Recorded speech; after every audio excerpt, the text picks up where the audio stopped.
Democrats are trying to draft your daughter. They want your daughter to be required to serve in the military, in combat even, whether she wants to or not. The Senate Armed Services Committee has snuck the provision that would potentially send America's sweet little daughters off to be slaughtered on some foreign battlefield into the National Defense Authorization Act. Some Republicans are pushing back, but not enough. I want to hear every single elected Republican condemn this. Some issues are open to compromise. Tax rates or immigration levels, for instance. Some issues are not. Some issues are lines in the sand. The fact that for the past 11 years we have sent women willingly into battle is a national disgrace. Now, Democrats want to send women unwillingly into combat. Any Republican who would even consider voting for this is good for nothing politically.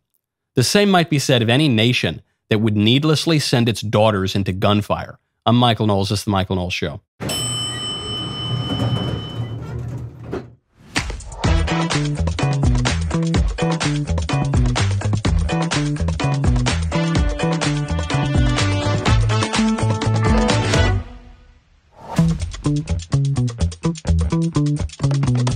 Welcome back to the show. Liberal Congresslady Cori claims to have performed miracles and cured cancerous tumors through faith healing.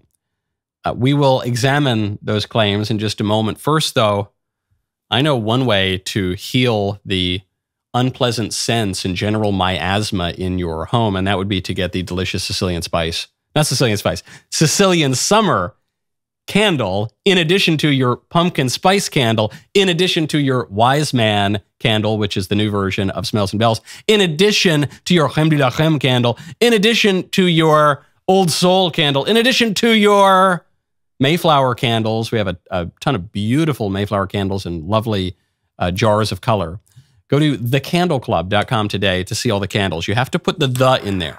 People are going to forget to put the and they're going to type in something else and it's not going to work. You got to go to thecandleclub.com. We have apparently, I've just mentioned these candles for the past few days, and we've sold, I think, a bazillion of them. And the poor people who are trying to fulfill these orders are panicking and pulling their hair out and sweating bullets. So let's make them sweat even more. Get the candles before they're sold out, especially the seasonal one, Sicilian Summer, is a delight. Speaking of personnel decisions, James O'Keefe has a new undercover video out. This is from the O'Keefe Media Group. He spoke, or one of his reporters spoke, to Michael Giordano, Senior Vice President and Team Lead at 20th Television, which is part of the Walt Disney Company. And this SVP over there admits that Disney regularly discriminates against white guys. Certainly, there have been times where, there's no way we're hiring a white male. Just kind of unspoken. There are times when it's spoken, but how would they say it? There's no way we're hiring a white male. They say like straight to you, or okay. They'd be very careful how they message that to agents. According to these videotapes, Disney blatantly discriminates against whites, white men in particular. I think I'm sort of well prepared for it. I'm well positioned for it. But as far as Disney's concerned, I'm a white male. That's not who they're looking to promote at the moment. As a white guy, even Michael has his own doubts about the possibility for advancement for himself at Disney. In fact, Michael actually got to experience Disney's discrimination against white males firsthand. I've been at the company 11 years now, so I have friends in HR and I have friends in those divisions, and they're like, look, nobody else is going to tell you this, Mike, but they're not considering any white males for the job. They're just not. Okay. None of this is really surprising to me. Two things about this are surprising. One, James O'Keefe is interviewing a heterosexual man. It seems like usually in these undercover stings, it's gay guys who are spilling the beans. I believe, just listening to the undercover reporter's side of it, sounds like that's a woman. So that makes it interesting. And then the second thing that makes it interesting is that this Disney employee is complaining about it. We all know it's happening. No one is surprised at all that Disney and pretty much every other corporation is discriminating against white men. This has been the law of the land for decades now. This is the point of affirmative action. The point of affirmative action in college admissions and in hiring is to discriminate specifically against white men and to give an advantage to non-white men and to allow the non-white men, non-white and non-men, to pass over otherwise equally or more qualified white men for positions based on the color of their skin or their sex. So we know that. Nothing about that is surprising. What is surprising to me, other than the fact that it's a straight guy here, is that this straight white man is complaining about it.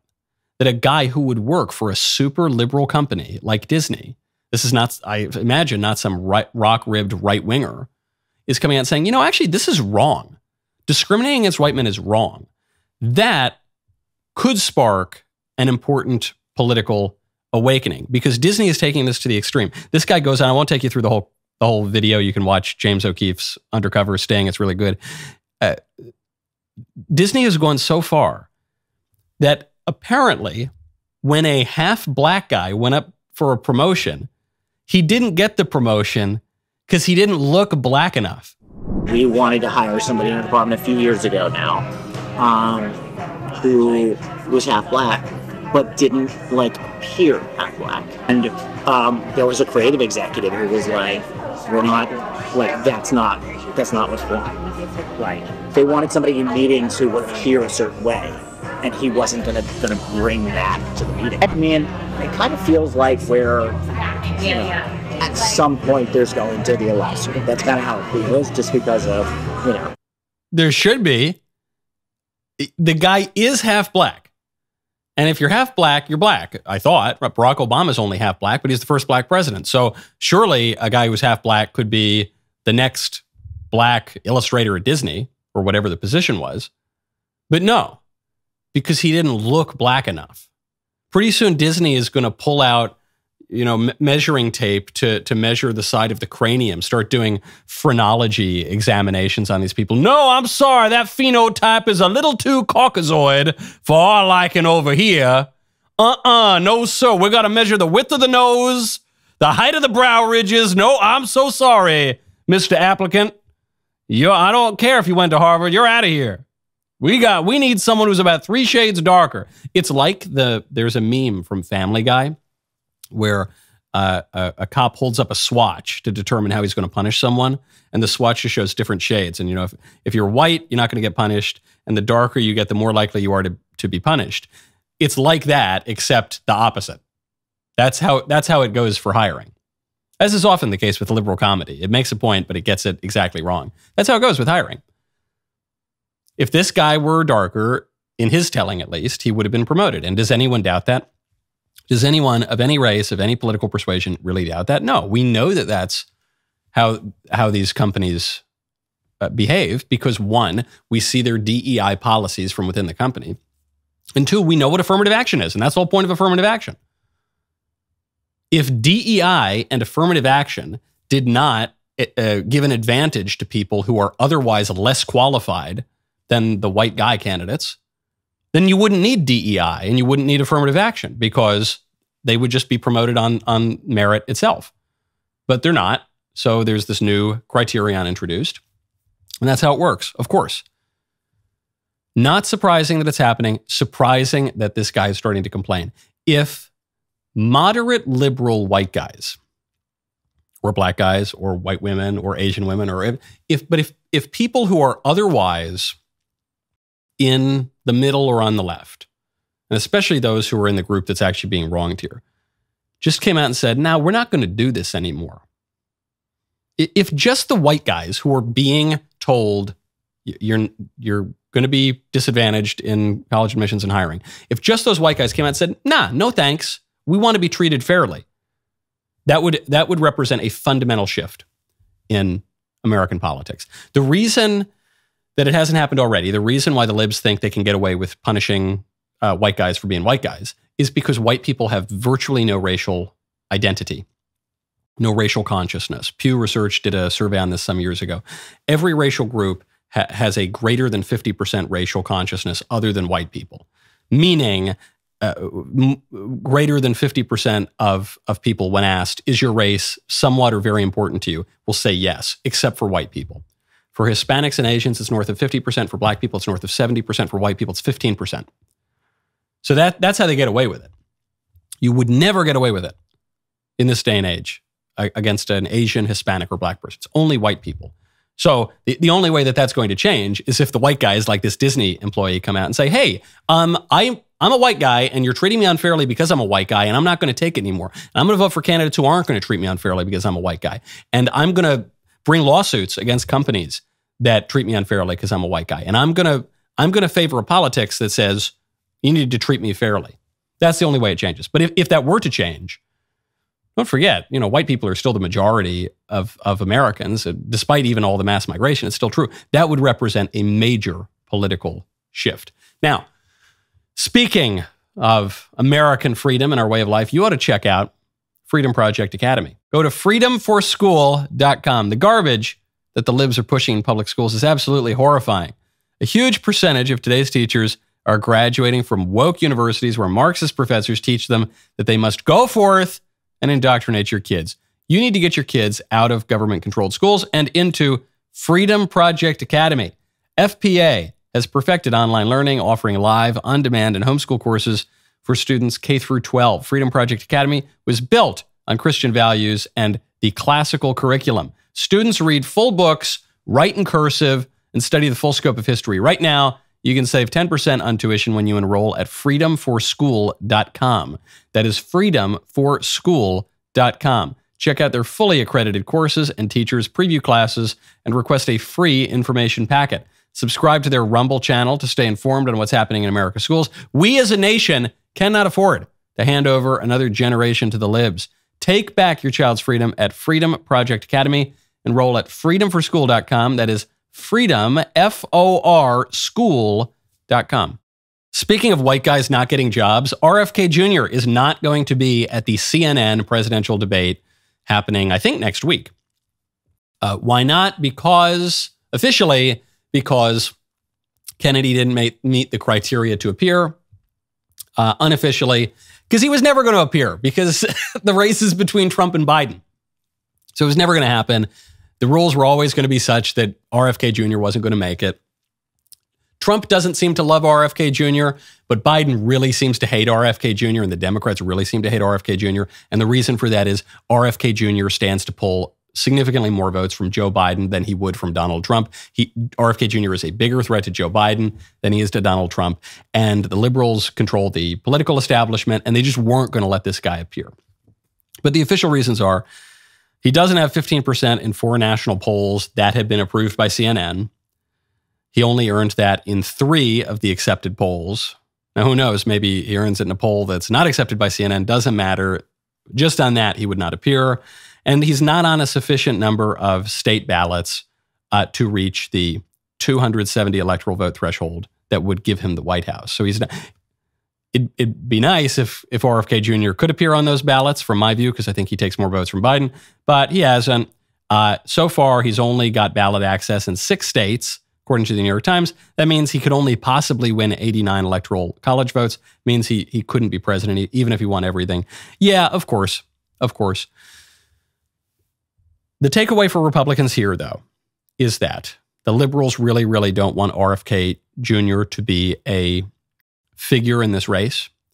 They fear that he will be a Ross Perot-like figure from 1992. Ross Perot, a kind of right-wing guy, comes out, runs for the presidency, and spoils it for George H.W. Bush. Or even fast forward to the 2000 election. Speaking of George W. Bush, Ralph Nader, who was relatively a blip on the radar, but he was the Green Party candidate, he pulled just enough votes from Al Gore to toss the election to George Bush. So I think Kennedy could do that, and it would benefit Trump. I think Republicans should quietly boost RFK Jr.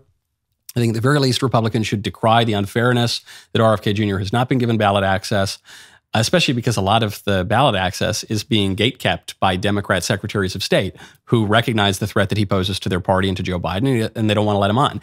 And because the debate is being gatekept by CNN, it's not even by the Commission on Presidential Debates anymore, because Biden doesn't want to work with them, because the Commission on Presidential Debates won't give him the commercial breaks that he needs to catch his breath, and will bring people into the audience, and the people will probably applaud for Trump and boo Joe Biden. So it's CNN instead. CNN doesn't want this guy there because they also feel that RFK is going to spoil the race. Republicans should be, at the very least, quietly decrying the unfairness, boosting RFK Jr. RFK Jr., he doesn't have to take away that many votes to throw the election to Donald Trump. And much weaker candidates with far less cachet in their respective parties or their respective coalitions have done a lot worse. Let's keep boosting that RFK. We're not going to get him to the debate, but let's boost him enough to drive Biden crazy. The Democrats have already shown us their hand. That is what they are afraid of. Speaking of not appearing in multiple states, really, really great news. The biggest company in the world has just suspended service in 5 more states. They have suspended service in Kentucky, Indiana, Idaho, Kansas, and Nebraska. This is really, really great news. But why are they suspending the service? They are suspending the service because these 5 states are said to require age verification. They're not going to ban, probably they should ban, but they're not going to do that. They're taking a very modest measure to say, okay, if you want to look at depraved and you want to access websites that have regularly been caught engaged in extraordinarily degrading and downright illegal activity, videos of underage girls that then the websites, they try to take down or whatever, and they're mired in legal battles over that, but really, really gross, disreputable stuff. An adult can look at that, say the states, but they have to be adults. You got to show us that you're not a little kid. And says, we're not doing business. Tells you everything you need to know about the fact that would rather stop doing business altogether than take reasonable measures to prevent little kids from looking at their disgusting is very, very telling. Let's just leave it at that. I'll be cautious in my language because I know it's very litigious because they are very, very depraved people in a very depraved industry. But let's just consider that fact. A company would rather stop doing business altogether than take simple measurements to make sure little kids aren't consuming their dangerous product. That tells you pretty much all you need to know about their business model. It tells you pretty much all you need to know about how politicians ought to think about this company. Now, let's be as charitable as we can to the maybe the argument is, no, it's not. We don't want kids looking at this stuff, but we respect the privacy of our adult consumers, and we don't want to force adults to upload proof that they're over 18 or 21 or whatever. I don't know. I guess it's 18 for the website. We don't want to collect that information on our adult users. Okay, that raises another question. Even if this is about the privacy of adults, why are adults so ashamed to consume your product? Why is that? It's a very shameful activity. And the fact that the very best argument you can make, I'm giving them every benefit of the doubt, which I shouldn't. The very best argument they can make is, well, we can't require people to show their IDs. Our product is disgusting and degenerate and a great shame and humiliation to all of the users. That's not a great argument. Right, you should probably close up shop. Not just in those 5 states, but period, because what you're giving people is filthy and disgusting, and it degrades them, and it's poison for the brain and for the soul. Yeah, and implicitly admitting it. At best. And at worst, what they are implicitly admitting tells you something really, really dark about their business model. Now, speaking of getting some wins against the industry, Senator Ted Cruz, my man, TC, has just introduced a bill to outlaw revenge and deepfake. The bill is called, and this is so DC. I love it. This is so Senate, so Congress. It's the Tools to Address Known Exploitation by Immobilizing Technological Deepfakes on Websites and Networks Act. If you didn't catch that, that comes out to the Take It Down Act. Really, Washington loves a good acronym. And because Senator Ted Cruz is one of the most intelligent people ever to work and live in Washington, D.C., he comes up with a really good acronym, but that's the great. The Take It Down Act. What would it do? It would criminalize the publication of non-consensual intimate imagery, including AI imagery, deepfake. So, as I predicted years ago, I said the real problem isn't that Scarlett Johansson is going to have computers manipulate her image and make it look like she's in. The real problem is the girl in your 8th grade math class is going to have that done to her. That's really shocking, and that's going to spread like a cancer, not just among public figures, but among private figures. This is really good. There are new procedures that would be put in place if this bill is passed to require the big platforms to take this content down pretty much immediately. They also have to remove copies of the images. Really good stuff. This should have been done 30 years ago. The politicians should have anticipated this. And to some degree, they did. Back in the 90s, there was a bill passed called the Communications Decency Act, which actually includes Section 230, which is what gives social media companies the ability to skirt different kinds of liability laws. And they've come that provision has come under fire a lot from conservatives who feel that big tech is censoring us in recent years. But the Communications Decency Act initially was aimed at decency. It was an anti-obscenity act. Same with the Child Online Protection Act, both of which were gutted by liberal courts. We could have solved this problem 30 years ago. We didn't. So now we got to deal with it today, 2024. This is a no-brainer. Anyone who votes against this is real suspect, real sus. Any senator who's voting to support deepfake, check their hard drive. Now, speaking of social media companies, some real sus, some much more wholesome. That's why I got to talk to you about Tuvu. Go to tuvu.com/Knowles. Do you remember when social media were all about staying connected to loved ones, catching up with old friends, and being with the people you care about? Today, social media feel like navigating a maze of ads and irrelevant content. As a parent, watching kids dive into the digital jungle is horrifying. I don't think I'm going to give my kid a smartphone until he turns 42. One wrong click and suddenly the kids are exposed to things their eyes should not see. Not to worry, I've got good news for you. Tuvu is the wholesome social media platform built on traditional values that prioritizes family-friendly content and was designed to create meaningful connections. Tuvu's 3-tier moderation system will give you peace of mind knowing you and your kids are safe from unwanted explicit content. Their advanced filters and active monitoring ensure a secure and fun online experience for you and your family. On Tuvu, you won't see a single ad as you scroll through posts. Your data will never be sold to advertisers for profit, and you can be sure that the content you see is family-friendly. When you download Tuvu, you can try it for free for 30 days. Then it's just $4.99 per month. Go to tuvu.com/Knowles or look for the Tuvu app on Google Play or the App Store. tuvu.com/Knowles. And follow me over there. My favorite comment yesterday is from Ryan Weiss, 1721. It says, breaking news, Zyn has been banned in the U.S. In an unrelated note, readiness in the Department of Defense has dropped 85%. So true. I mentioned that the main people who take Zyn are fratty white guys, like Patagonia-wearing yuppies. Well, a lot of fratty white guys also represented in the military and other servicemen that I know, not just the white guys, but a broad array of them. They like popping the 6 milli lip pillies, okay? There are very few indulgences that our men and women in uniform get to engage in. And they're going to take away that Zyn. Okay, I hope China and Russia don't start acting up anytime soon. That's not going to look great.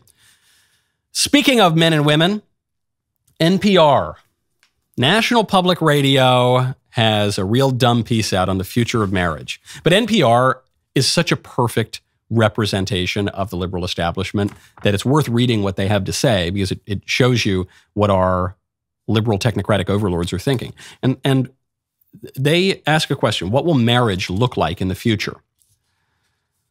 I have a simple answer to that. Marriage will look in the future like it really looks in the present, like it looked in the past, like it has always looked, because it's a natural institution and raised in Christianity to the level of a sacrament, and it can't be changed. What God has joined, no man can separate. That's my view of it. But the libs think that everything's socially constructed, man, because the libs think that man is God. Not that we're made in the image and likeness of God, but that we've made God in our own image. That ultimately we are gods and we can do whatever we want, and we can redefine words and we can redefine institutions. We can redefine our own biology and our own nature. We can transcend the species Homo sapiens, become Homo Deus. That's what they say in almost exactly those words. So of course they think they can redefine marriage. They did it at the level of the Supreme Court 9 years ago. What will it look like in the future? 3 examples from NPR. Jennifer Coca, 37, polyamorous woman with a primary partner of 7 years in Richmond, Virginia. I definitely dreamt of getting married a lot when I was a kid, but as I got older, I realized marriage is basically just a piece of paper. Let's pause on the first of 3 examples they use. A marriage is not a piece of paper. A piece of paper is one thing that can represent marriage, but it's not synonymous with marriage. No married couple holds up the marriage license or the marriage certificate and says, there's my marriage. That is synonymous with my marriage. No, the error that this woman is making, the error that the liberals are making, or even that the decadent people who say, man, I don't need to get married. My concubine and I, we're great, man. We don't need to, I don't need some piece of paper to tell me about my relationship. No, you don't need a piece of paper to tell you what your relationship is or to form your relationship. But the piece of paper does represent that relationship. The error they're making is not even so much about marriage as it is about symbols. The piece of paper symbolizes, signifies, represents the marriage. So when you don't have something that can symbolize the marriage, it might be because there's nothing to symbolize. Maybe I'm saying this in an inarticulate way. The only reason not to sign the paper, the only reason not to represent the marriage is because there's nothing there to represent. That's why you would be afraid of signifying something, is if there's nothing to signify, or if the representation of it would be inaccurate and would not reflect the reality of that thing. They just don't understand symbols, which is not surprising, because as words cease to mean anything, as we deny that marriage would refer to a real thing, we're denying the link between a symbol and the symbolized. And so then we all just start babbling, basically. Then words totally lose their meaning, because you can say the word woman and I can say the word woman. Well, you and I probably agree. But some lib can say the word woman and I can say the word woman, and we could be talking about totally different things. The libs would have severed the relationship between symbol and symbolized. And then we can't talk to each other at all. Then we lose the distinguishing human feature, which is speech, which it represents and expresses our rational faculties. Next one, Doyle Tate, single dad in Jacksonville, Florida. I would love to be married one day. I decided I wasn't going to wait for a man who may never come. Wait, hold on. Doyle is a single dad, but he's waiting for a man. That's kind of weird, because a man can't marry another man. That doesn't make any sense. And if you want to have kids, a man certainly can't marry another man, because that doesn't make kids. So wait, this guy is a single homosexual who has a kid. How does he have a kid? Well, he says, so I started the process of surrogacy when I was around 30. Aphrodite Rose is now 4.5 months, so it's been wonderful. So a homosexual man who wants to be in a homosexual relationship and seems to be still pursuing that, also wants to have a kid, so he purchased a girl. He purchased the raw materials to make a human being, and he went to the baby store and bought the raw materials, and then intentionally deprived a child of her mother. A little girl, deprived her of her mother. Really evil stuff. And he's still pursuing all sorts of depraved activities with men, so he's never even going to give this girl a stepmother, but at least he gets to feel a little bit better about his disordered affections and desires. Not good, but put all of that aside for a second. How does this represent the future of marriage?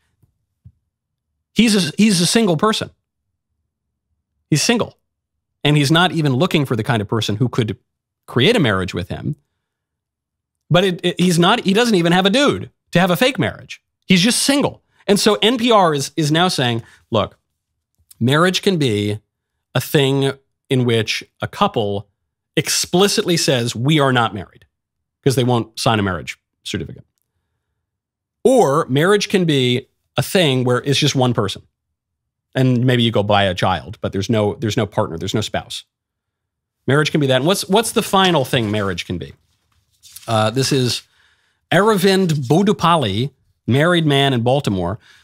My love life with my partner, May, looks like a true partnership. Okay, partner. So unless they have an accounting firm together, and unless May is or something, this one sounds like an actual marriage because it's a man and a woman, and they say they're married. Said we're an interracial marriage, but I don't think that it's ever posed an issue for us in our respective communities.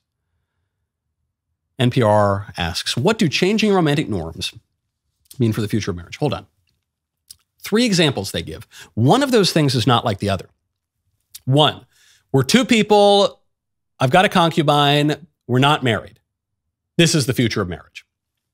Number 2 guy, I'm a single homosexual, I'm not married, I'm not even going to try to be married.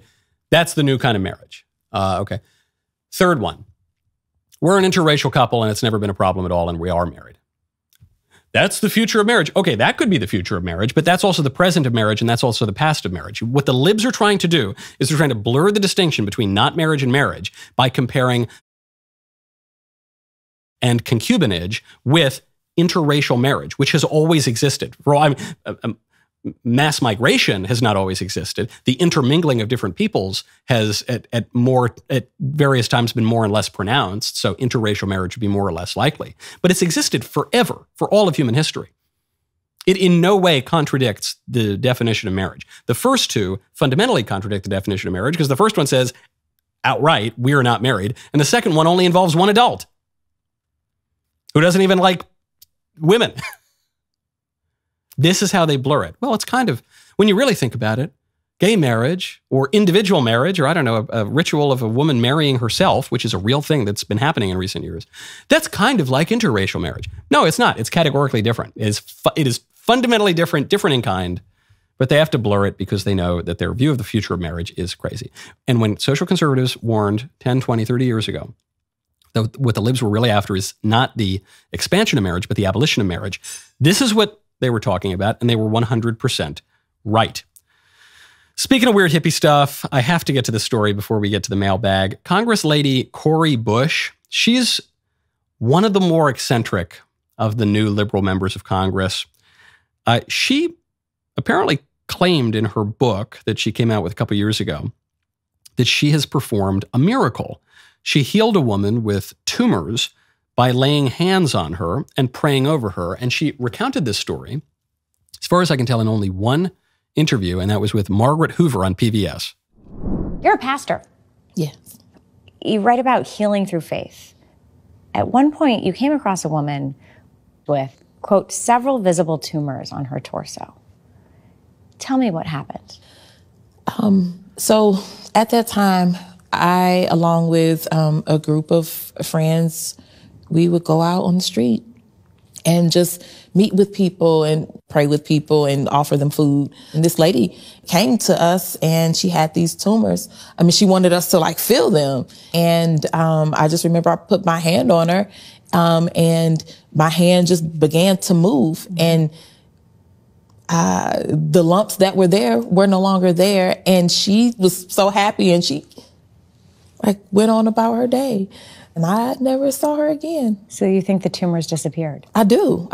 Spiritual healing it's a part of what you believe, you know, and the medical healing it's a similar thing because I'm going to believe that this treatment that this doctor is giving me is going to help me in my situation.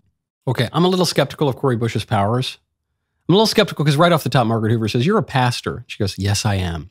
And that's not possible because pastors are men and members of the clergy and they receive the sacrament of holy orders. And anyway, so I think probably her religious views are a little jumbled up, but that's it. That's the only criticism I want to make here because I can't believe I'm agreeing with Cori Bush or in principle, what she's saying is possible.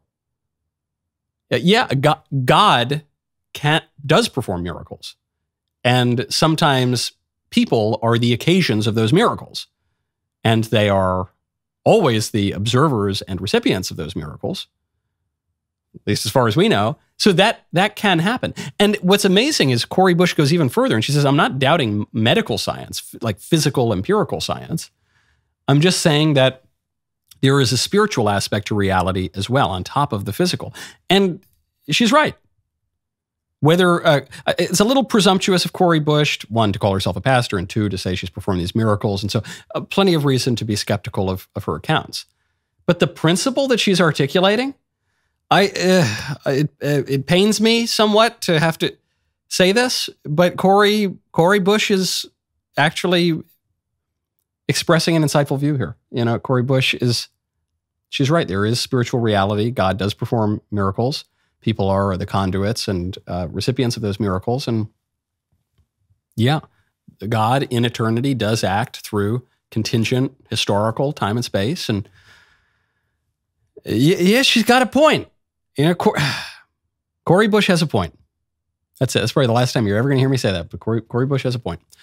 If you haven't heard, Jeremy Boring held a live town hall last week where he announced an exciting partnership with Angel Studios to bring you a brand new film called Sound of Hope, the story of Possum Trot. It's coming to theaters this 4th of July.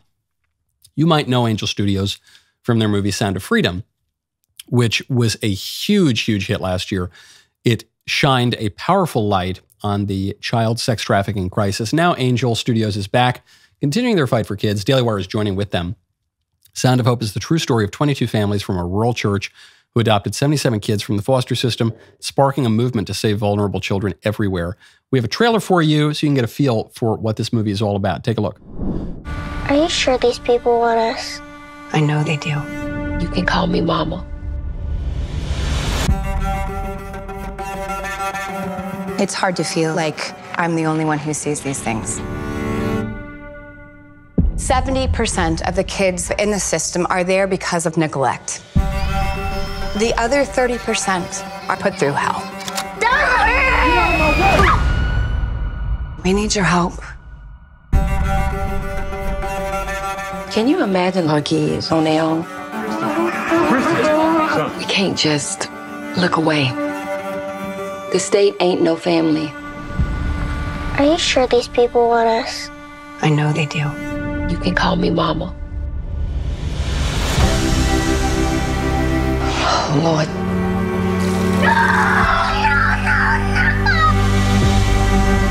If we can't wrap our arms around the most vulnerable, then what do we have? Noise! And the children can't take the noise anymore. This is something that we must do. 22 families want to adopt. Whole town wants kids now. That's about right. What's happening with Possum Trot could mean a huge change for the system. We want the ones that nobody else won't.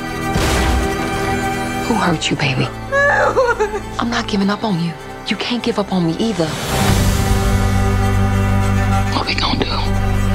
Everybody's falling apart. I'm doing the best I can. The real world hits hard. I don't want to be here! I can't give him back. We gotta work on this together.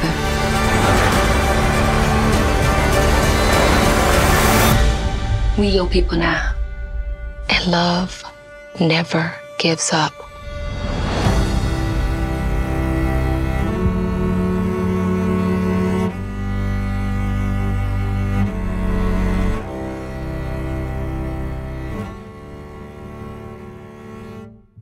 I watched this film. It's an incredibly moving film, and it places strong family values at the core. The movie's a call to action. Right now, there are over 100,000 children in foster care that need homes. They need our help. Best way to do that is by seeing Sound of Hope in theaters. That will certainly help spread the message. Sound of Hope is coming to theaters July 4th. Tickets are on sale now. Go to angel.com/Michael, M-I-C-H-A-E-L. Finally, we've arrived at my favorite time of the week when I get to hear from your questions in the mailbag. Our mailbag is sponsored by Pure Talk. Go to puretalk.com/Knowles. Start saving on wireless today. puretalk.com/Knowles. Take it away. Hey, Michael. Back from America's Evil Top Hat. I was just talking to a black man, which I guess you guys would call African Canadian. Anyway, we're talking about the N-word. And he brought up some points that made the whole conversation way more woke than it already was. He mentioned that white people before the transatlantic slave trade used to use the hard RN word as insults between each other to insult their stupidity. It then morphed into the racial epitaph towards black people that we all know and love, and then morphed into the colloquialism for the word fella, as you mentioned. So he said, it's more racist to use the soft because you're appropriating African-American etymology.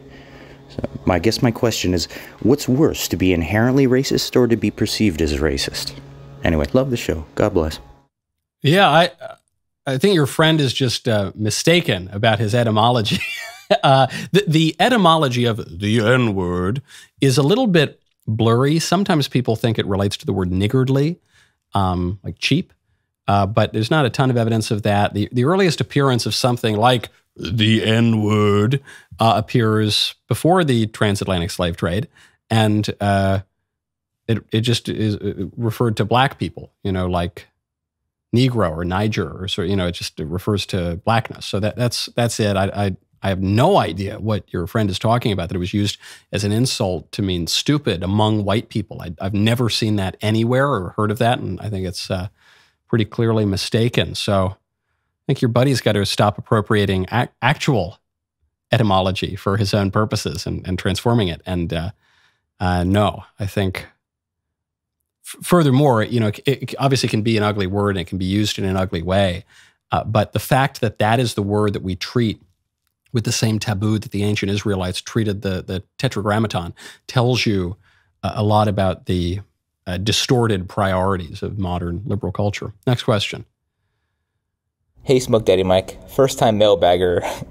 2 questions. 1, I'm turning 21 on Saturday, and I'm planning to take my fiance and I to a local bar so that I might have my first drink. I've waited until this point to have one, so what's your suggestion for what I should order? Second, my actual question. What do you think Gen Z will be like as the oldest generation when the time comes? Respect for elders in my generation has turned into general mockery and disdain for the senior population, so I'm wondering how we, Gen Z, will act when it is our turn to be these seniors. Thanks so much. Your first drink. I'm tempted to say Johnny Black because it's inexpensive enough that a 21-year-old can pay for it, but still good enough that it's worth having for your first drink. You've been waiting all this time for your first drink. But if you've really never had a sip of alcohol before, like no wine at Christmas dinner or anything like that, you actually might want to start with something a little softer. You might want to start with a beer or a glass of wine. More of a wine man myself, being of Italian extraction. So I don't know, you could order yourself a glass. I don't know what bar you're going to, but you could order yourself a glass of either kind of a nice wine, like maybe like an Amarone or something, or I don't know, just get a glass of Cab. That's it. Depends how rowdy you want to be. You want to just jump into the deep end, go for the Johnny Black man. Then what was the second part of the question? I wasn't even, Ben, were you? I was so focused on the booze.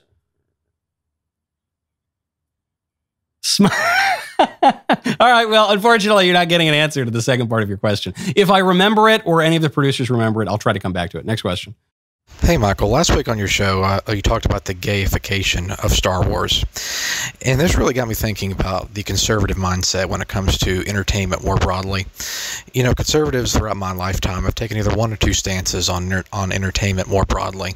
Is that either one, it's a frivolous, childish thing that really shouldn't be engaged with, or either it's been the pearl-clutching church ladies who have said that Dungeons and Dragons and Harry Potter are works of the devil. So what can conservatives do to really reclaim the entertainment industry?